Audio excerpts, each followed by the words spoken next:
నేపాల్లో చిక్కుకున్న ఏపీ వాసులను సురక్షితంగా రాష్ట్రానికి తీసుకురావడంపై మంత్రి నారా లోకేష్ రెండో రోజు సమీక్ష నిర్వహించారు. సచివాలయంలోని ఆర్టీజీఎస్ సెంటర్ నుంచి మంత్రులు వంగలపూడి అనిత, కందు దుర్గేష్తో కలిసి అధికారులతో వివిధ అంశాలపై చర్చించారు. పరిస్థితులను ఎప్పటికప్పుడు గమనిస్తూ అందుకు తగినట్లుగా ఏర్పాటు చేయాలని లోకేష్ ఆదేశించారు.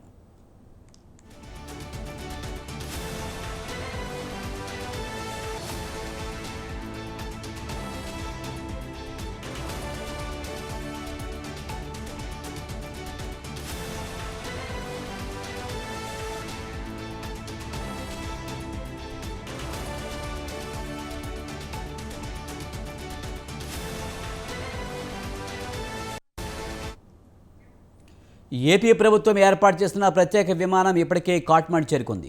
ఆ విమానం మధ్యాహ్నం 3 గంటలకు విశాఖపట్నం, ఆ తర్వాత తిరుపతి విమానాశ్రయానికి రానుంది.